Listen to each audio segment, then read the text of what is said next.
할렐루야. 네, 성경 공부 오신 여러분, 주님의 이름으로 환영합니다. 네, 유튜브로 또 이렇게 참석하실 수 있는 분들 같이 해주시기를 바랍니다. 오늘은 계속해서 우리 예배 회복이라는 주제로 함께 말씀 나누기 원합니다. 오늘 함께 은혜 나누실 말씀은요, 스가랴 1장 7절과 그리고 12절부터 17절까지 말씀 보겠습니다. 다리오 왕 2년 11월 곧 스밧월 24일에 이또의 손자 베리아가의 아들 선지자 스가랴에게 여호와의 말씀이 임하여 이르시니라. 12절 여호와의 사자가 용하여 응하여 가로되 만군의 여호와여, 여호와께서 언제까지 예루살렘과 유다 성읍들을 긍휼히 여기지 아니하시려나이까? 이를 노하신 지 70년이 되었나이다 하매 여호와께서 내게 말하는 천사에게 선한 말씀, 위로하는 말씀으로 대답하시더라. 내게 말하는 천사가 내게 이르되 너는 외쳐 이르기를 만군의 여호와의 말씀에 내가 예루살렘을 위하여 시온을 위하여 크게 질투하며 아니란 열국을 심히 진노하나니 나는 조금만 노하였거늘 그들은 힘을 내어 고난을 더하였음이라. 그러므로 여호와가 이처럼 말하노라. 내가 긍휼히 여김으로 예루살렘에 돌아왔은즉 내 집이 그 가운데 건축되리니 예루살렘 위에 먹줄이 치어지리라. 나 만군의 여호와의 말이니라 하셨다 하라. 다시 외쳐 이르기를 만군의 여호와의 말씀에 나의 성읍들이 넘치도록 다시 풍부할 것이라. 여호와가 다시 시온을 안위하며 다시 예루살렘을 택하리라 하셨다 하라. 아멘. 지난주에 예배와 관련해서 우리 현실이 어떤가를 보았죠. 이제 오늘부터는요, 예배 회복의 필수성, 왜 예배 회복이 필요하냐, 이 말씀을 같이 나누기 원하고, 오늘은요, 이 예배가 회복되어야 다른 모든 것들이 다 회복될 수 있다. 그 기초다라는 부분 같이 나누려고 합니다. 예. 예배 회복이 중요한 이유, 그것은 바로 예배 회복이 그 교회 다른 회복, 다른 기능의 회복들의 원동력이고 토대이기 때문입니다. 이제 많은 학자들이 교회의 기능을 크게 네 가지로 나누죠. 이제 보통 십자가 모양인데, 예, 위아래로는 이제 위로는 우리가 하나님을 향한 예배, 그리고 아래로는 양육과 교육, 그리고 또 수평적으로는 믿는 성도들과의 교제와 또 더불어서 안 믿는 성도들을 향해서 안 믿는 성도들이 아니죠. 사람들을 향해서 전도하는 네 가지로 나눕니다. 근데 이 중에서 교회의 가장 중요한 기능이 무엇이냐라고 한 가지만 꼽으라고 한다면 바로 예배라는 것이죠. 왜냐하면 예배를 통해서 하나님과의 만남이 이루어지기 때문입니다. 하나님과의 만남이 이루어져야 다른 모든 것들이 다 가능해지는 것이죠. 마치 뿌리와 같이 하나님을 만나는 것이 가장 중심이다. 어, 목회자를 비롯한 많은 성도들이 처음에 은혜 받을 때는 참 열심히 하다가 점점점 상처를 받고 또 실망을 가지고 그 다음에 그 이후에 거부감을 갖게 되고 그래서 사람에 대한 원망과 불신과 미움과 배신감이 가득하게 되어서 탈진하고 나중에 떠나가는 일까지 생깁니까? 왜냐하면 처음에는 하나님과의 만남이 정말 좋았지만 가면 갈수록 그 하나님과의 만남이 예, fade away 되기 때문이죠. 희미해지기 때문입니다. 그리고 예배를 통해서 항상 하나님과의 만남이 이루어져야 거기서 하나님이 나를 향하신 그 사랑이 얼마나 큰지를 항상 깨닫게 되고 또 떠올리게 되고 그래야 내 안에 참된 만족, 기쁨, 의미가 넘치게 되죠. 그래서 예배가 정말 제일 중요합니다. 예배를 통해서 하나님과 만남이 이루어지고 하나님의 사랑이 부어지고 그래서 하나님으로 인해서 하나님의 사랑으로 인해서 우리의 마음에 기쁨과 감격이 가득하고 살아갈 이유를 발견하고 또 그래야 우리가 승리하는 삶을 살 수 있는 원동력이 생기는 것이죠. 그래서 이런 하나님의 사랑으로 인해서 우리 또한 그 반대급부로 하나님을 사랑하기 원하고 주님을 향한 열정이 있고 또 우리가 모든 것으로 하나님을 알기를 추구하고 사랑하기를 추구하는 그런 열정이 우리 가운데 샘솟을 수 있고, 그래야 다른 사람을 섬길 수 있는 기본이 되는 것이죠. 예. 그래야 다른 사람이 어떻게 하든 상관없이 꾸준히 주님 앞에 나아갈 수가 있는 줄을 믿습니다. 예. 예배를 통해서 하나님과의 만남이 이루어지지 않으면 모든 것들이 다 없어지는 것이죠. 그리고 우리 섬김은 그냥 의무가 되어져 버리고, 요새 주일날 말씀 계속 드리지만 이 바리새인들과 같은 그런 종교 생활로 타락해 버리는 겁니다. 네, 그래서 예배가 가장 우선이다. 네.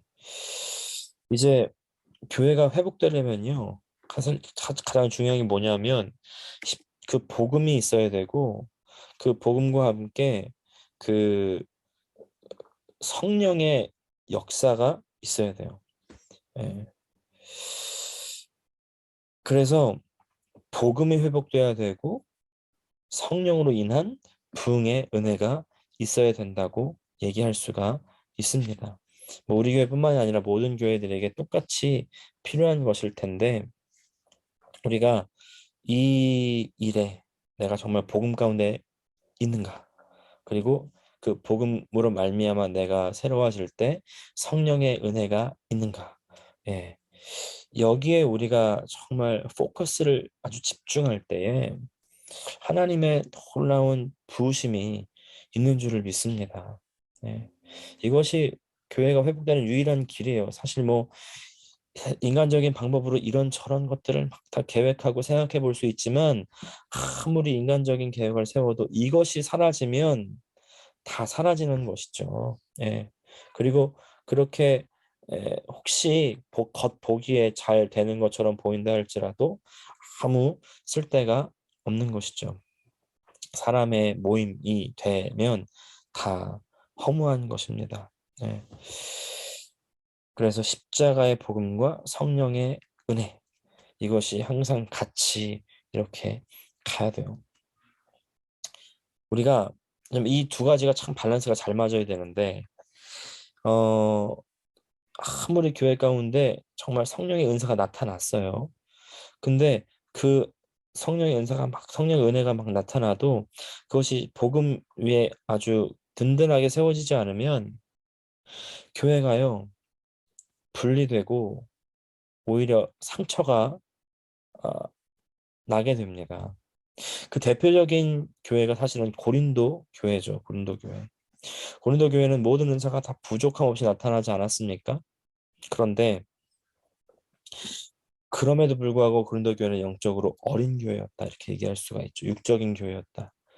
고린도전서를 보니까 사도 바울이 이런 사람들이 아직도 있다. 육신에 속한 자가 아직도 있다. 시기와 분쟁이 아직도 있다. 너희가 아직도 육신에 속하여 사람을 따라 행한다. 이런 얘기가 계속해서 나오고 있는 거죠. 은사가 계속해서 나타났음에도 불구하고, 어떻게 보면 성령의 부으신 은혜가 있었음에도 불구하고, 그래도 육신적인 교회일 수가 있다는 것이죠. 어린 교회일 수가 있다는 거죠. 인본주의적일 수 있다는 것입니다. 참 아이러니하지 않습니까? 성령의 은혜를요, 사람의 것으로 바꾸어 버릴 수가 있어요. 그렇게 사용할 수가 있어요. 네.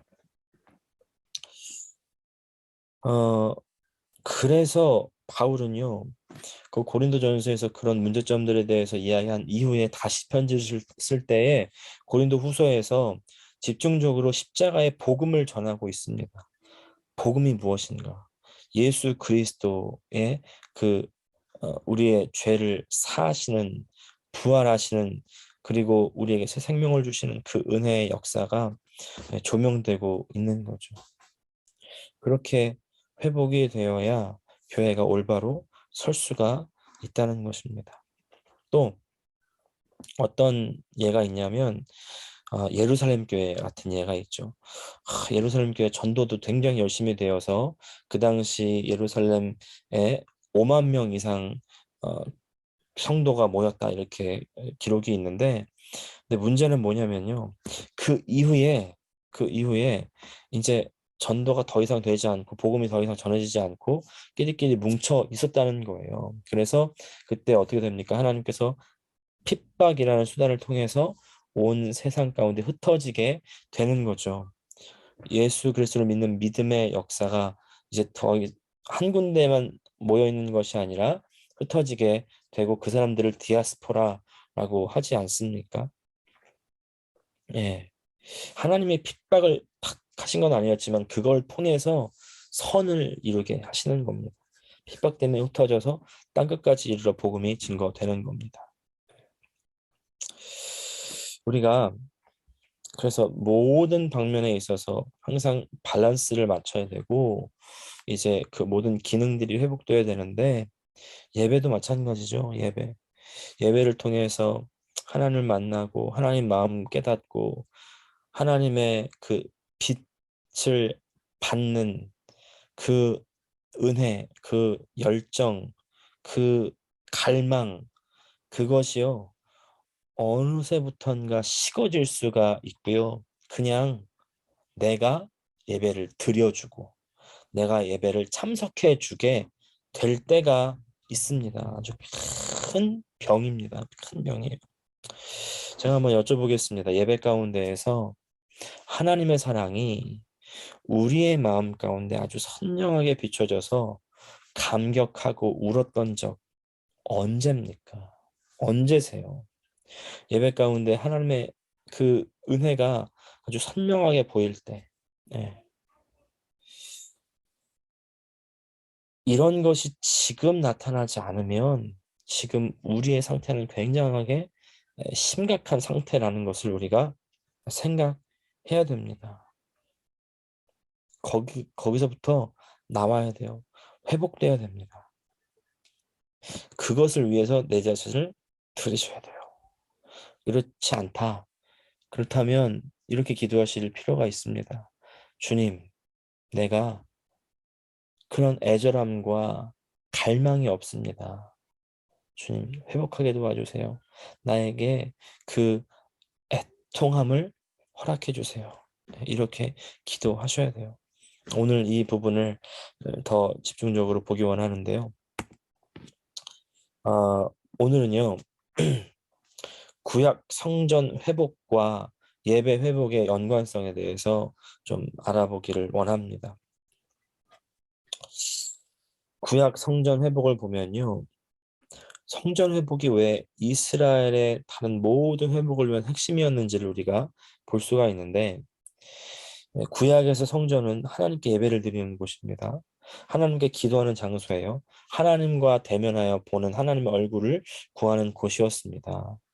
그래서 성전 회복에 관한 기록은 예배 회복이 어떻게 하나님의 백성을 회복시키는 중심에 있었는가를 알게 해 줍니다. 예. 첫 번째, 하나님은요, 성전 회복을 하나님의 백성의 회복으로 이해하십니다. 이렇게 말씀했죠. 스가랴 1장 7절을 보니까 다리오 왕 2년 11월 곧 스밧월 24일에 이도의 손자 베레기야의 아들 선지자 스가랴에게 여호와의 말씀이 임하여 이르시니라. 하나님 말씀이 스가랴 선지자에게 다리오 왕 2년에 임했다. 이때가 이제 서기 전 BC 518년이라고 하는데 이제 BC 586년에요.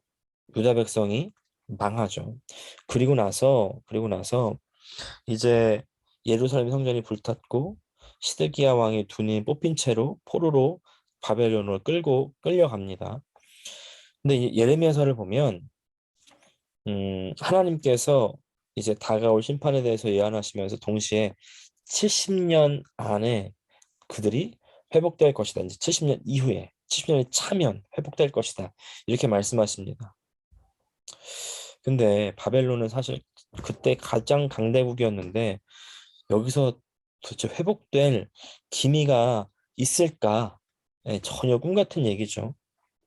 그런데 하나님께서는 세상의 역사를 스스로 주관해 주시면서 그 약속을 이루어 주시는 거죠.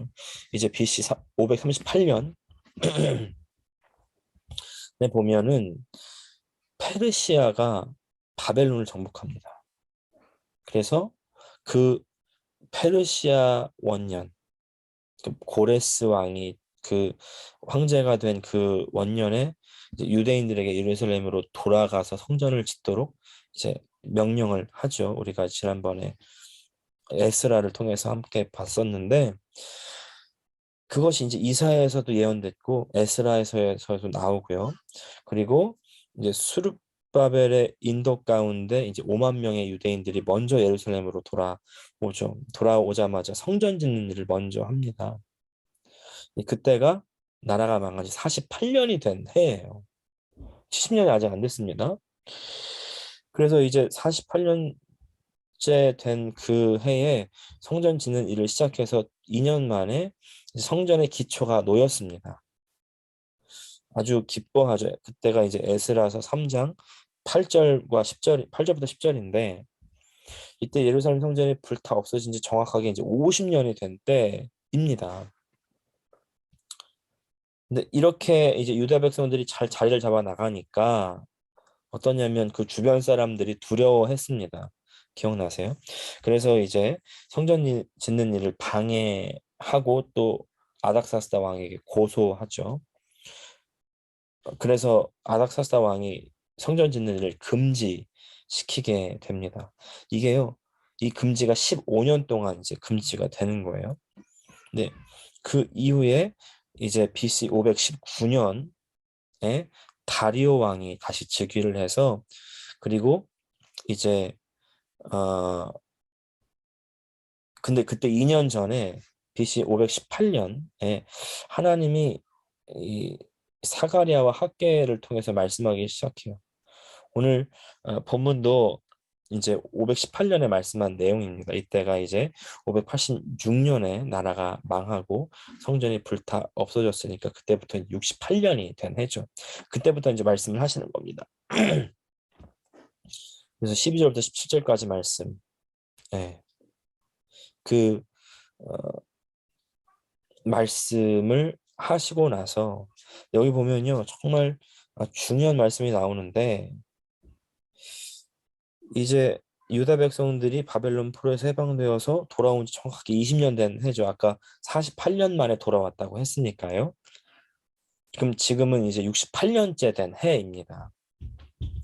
근데 정확히 20년이 되어서 이제는 조금 어느 정도 안정도 되고 정치적으로 사회적으로 이제 다시 좀 이렇게 일어나기 시작하는 때인데, 근데 하나님의 눈에는요, 아직까지도 이 이스라엘은 회복되지 않은 것으로 생각하신다는 거예요.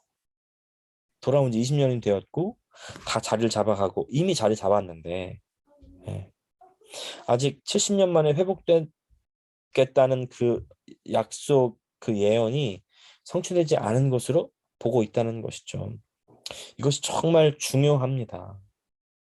외부적으로는, 뭔가 환경적으로는 이스라엘이 돌아왔어요. 그런데 하나님은요, 아직 회복되지 않은 것으로 보고 계시다는 거예요. 그래서 성전에 대해서 이렇게 말씀하시죠. 학개와 스가랴를 통해서 성전을 지어야 된다고 말씀하시는 겁니다. 스가랴를 통해서 힘으로도 안 되고 능으로도 안 된다. 오직 하나님의 신으로만 된다. 그래서 이제 너희를 애굽에서 인도해 냈던 내가 함께 하니까 두려워하지 말고 담대해라. 이렇게 말씀하는 거예요. 그리고 다시 그 말씀을 따라서 성전을 짓기 시작합니다. 그랬더니 이제 반대했던 사람들이 그냥 있지 않겠죠. 다시 또 들고 일어납니다. 또 조서를 보내요. 이건 반역입니다. 뭐 이거는 아주 엄중한 일입니다. 막 그럽니다. 그러니까 유다 사람들도 다시 또 조서를 보내고. 그런데 이제 그때 다리오 왕이 이제 칙령들을 살펴보고 있는데 고레스 왕이 내렸던 칙령을 발견하는 거죠. 그리고 성전을 다시 지어라 허락을 하는 겁니다. 그래서 성전 짓는 일이 이제 2년 만에 완성이 되죠. 그게 바로 516년, 예루살렘 성전이 불타 없어진 지 정확하게 70년이 이제 어, 70년이 된 때, 예레미야의 예언대로 되는 겁니다. 예. 하나님이요, 하나님의 백성의 회복을 성전과 연관시켜서 생각하고 계시는 것이죠. 14절을 보니까요. 내게 말하는 천사가 내게 이르되 너는 외쳐 이르기를 만군의 여호와의 말씀에 내가 예루살렘을 위하여 시온을 위하여 크게 질투하며 백성이 처한 상태를 보면서 질투한다 이러면서 이제 16절과 17절에 그러므로 여호와가 이처럼 말하노라 내가 긍휼히 여김으로 예루살렘에 돌아왔은즉 내 집이 그 가운데 건축되리니 예루살렘 위에 먹줄이 치어지리라 나 만군의 여호와의 말이나 하셨다 하라. 다시 외쳐 이르기를 만군의 여호와의 말씀에 나의 성읍들이 넘치도록 다시 풍부할 것이라 여호와가 다시 시온을 안위하며 다시 예루살렘을 택하리라 하셨다 하라. 하나님의 백성이 이 처한 상태를 보시고 하나님의 열심을 가지고 성전을 세우실 것을 말씀하는 것이죠. 하나님의 백성이 처한 상태를 보시고 하나님은 하나님의 백성의 회복을 성전의 회복과 연관시켜서 이해하신다는 겁니다. 구약의 성전은 하나님 백성들이 하나님께 예배하는 곳, 하나님의 얼굴을 구하고 기도하는 곳, 만나는 곳. 그래서 하나님의 백성의 회복에는 그 하나님을 만나는 예배의 회복이 가장 중요했다는 겁니다. 오늘날로 말하면 우리 가운데 모든 것이 회복되어도 이 예배, 하나님 앞에 드리는 예배가 회복되지 않으면 우리는 여전히 하나님의 심판, 하나님의 진노, 하나님의 징계 가운데 아직도 있다는 거예요. 우리가 이것을 보셔야 됩니다.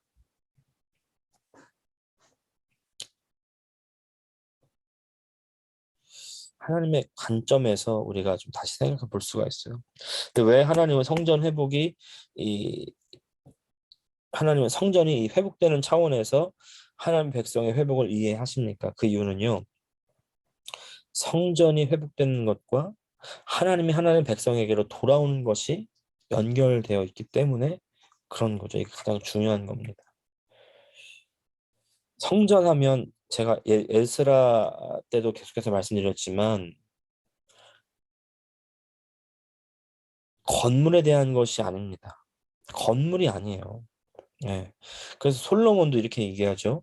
성전을 짓고 나서 하늘이 하나님의 보좌고 땅이 하나님의 발등상인데 이 내가 지은 이 집에 어떻게 하나님이 거하시겠느냐.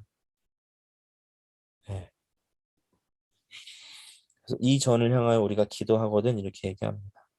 그냥 향하여 기도한다 이제 이런 것이죠. 하나님을 향한다는 상징적인 의미라는 겁니다. 예. 예수님도 예루살렘 성전을 정화하시면서 하시는 말씀이 내 아버지 집은 만민이 기도하는 집이다. 예. 만민이 기도한다. 하나님께 기도하는 거죠. 그러니까 건물 자체가 큰 의미가 있는 것이 아니다. 예. 그럼에도 불구하고 성전이라는 이 상징적인 개념이 굉장히 중요한데 그곳에 하나님의 임재가 있었기 때문에 하나님이 거하시기 때문에 하나님께서 하나님 백성들 가운데 거하시고 그들 가운데 운행하시기 위해서 다시 말해서 하나님의 백성들을 이제 인도해 가시고 끌고 가실 수 있기 위해서 성전이 바로 세워져야 하나님께서 그들에게 오셔서 그들에게 거하시는 것이 회복될 수 있기 때문입니다. 이것이 가장 중요합니다. 며칠 전에 이 치자 선생님, 우리 주일학교 선생님과도 얘기했는데 나의 인생의 목적이 뭐냐는 거예요. 그래서 무엇을 하는 것이 아니라 하나님이 내 안에 들어오셔서 나의 창조의 목적이 이루어지는 것이 우리 인생의 목적이라고 말씀을 했어요. 나눴어요. 하나님께서 우리 가운데 오셔서 우리와 동행하시고 하나님의 뜻대로 우리가 살아가는 것 그것이 바로 우리 인생의 목적, 하나님의 우리의 인생을 지으신 목적 아니겠습니까? 그래서 하나님이 이 우리 가운데 오셔야 거기에 생명이 어, 넘쳐날 수가 있는 거죠. 생명의 근원이 오시기 때문에. 네. 하나님이 오시면 그 안에 생명이 넘친다는 거예요. 자, 스가랴 2장 10절부터 13절을 보면요. 여호와의 말씀에 시온에 따라 노래하고 기뻐하라. 이는 내가 임하여 내 가운데 거할 것임이니라. 그날에 많은 나라가 여호와께 속하여 내 백성이 될 것이요 나는 내 가운데 거하리라. 내가 만군의 여호와께서 나를 내게 보내신 줄 알리라. 여호와께서 장차 유다를 취하여 거룩한 땅에서 자기 소유를 삼으시고 다시 예루살렘을 택하시리니 무릇 혈기 있는 자들이 여호와 앞에서 잠잠할 것은 여호와께서 그 성소에서 일어나심이니라 하라 하더라. 내가 그 가운데 머물리라. 그러면 그날에 여호와께 속하여 많은 나라가 여호와께 속하여 내 백성이 될 것이다. 하나님이 그 가운데 머물러 있기 때문에 많은 나라들이 그 영광을 보고 나오는 거죠. 그래서 하나님 백성이 되는 거고, 그래서 그 가운데 하나님의 임하시기 때문에 거룩한 땅이 되고 소유가 되고 하나님의 택함을 받는 그런 복을 누리게 되는 것. 점점 하나님의 생명이 확장되어 가는 건 아니겠습니까? 이 부분에 대해서 가장 잘 말씀하는 게 이제 스가랴 8장인데요. 8장. 8장은 어떤 내용이냐면 하나님이 오셔서 성전에 거하시고 운행하시면 하나님의 생명이 넘쳐날 것을 말씀하는 거예요. 하나님의 생명의 역사가 일어나기 때문에 이방 사람들이 하나님의 얼굴을 구하러 하나님께 나와고 그들이 구원을 받고 복을 얻는 역사가 일어날 것이다. 여기에 이제 예배 회복의 중요성이 있는 것입니다. 성전을 잘 짓는 게 중요한 것이 아니라 어디에 있든지 성전이 되어서 그 성전에서 하나님과 함께하고 하나님이 우리 가운데 머물고 계속해서 교제하시기를 원하시는 것이죠. 네. 그래서 예배 회복은 성전의 회복과 연결이 되고 성전의 회복은 하나님의 임재의 회복과 연결이 되는 거죠. 연결이 되어 있습니다. 그것이 바로 하나님의 뜻이다. 그래서 하나님의 임재가 회복되면 이제 그 안에서 하나님께서 운행하시기 시작하시는 것이죠. 스가랴 8장 2절과 3절을 보시면 만군의 여호와가 말하노라 내가 시온을 위하여 크게 질투하며 그를 위하여 크게 분노함으로 질투하노라. 나 여호와가 말하노라 내가 시온에 돌아왔은즉 예루살렘 가운데 거하리니 예루살렘은 진리의 성읍이라 일컫겠고 만군의 여호와의 산은 성산이라 일컫게 되리라. 아멘. 하나님은 질투하는 하나님, 분노하는 하나님, 아주 열정이 넘치는 그런 모습으로 이해하시면 돼요. 무엇을 위해서 그렇게 아주 분노하고 질투할 만큼 열정이 나냐면 하나님의 생명이 넘치게 하는 일을 위해서. 하나님의 생명이 넘친다는 게 뭐예요? 하나님께서 우리 가운데 거하시고 운행하심으로 그 생명의 역사가 확산되는 것을 말하는 것이죠. 하나님은요, 우리 예배 가운데, 그리고 우리 삶 가운데, 예배에 대해서 말씀 계속 드리지만, 우리가 주일날 모여 예배드리는 그 예배도 가장 중심이지만, 그것을 통해서 우리의 삶 가운데로 이제 나아가야 되는 거죠. 그래서 우리의 삶 가운데 오셔서 운행하시고 거하시기를 원하십니다. 이것이 하나님의 열망이고, 이것이 하나님의 원하심, 비전, 우리를 향한 비전. 우리 가운데 하나님의 생명이 넘치기를 너무나 바라세요. 오늘날 하나님의 참된 성전은 우리이고 우리 공동체 아니겠습니까? 우리 나와 우리 공동체가 드리는 이 예배 가운데 또 우리가 살아가는 삶 가운데 정말 하나님께서 임재하시고 거하시고 운행하시고 그리고 역사하시기를 간절히 축복합니다. 네. 오늘날 이런 예배를 회복할 수 있기를 간절히 열망하기를 원합니다.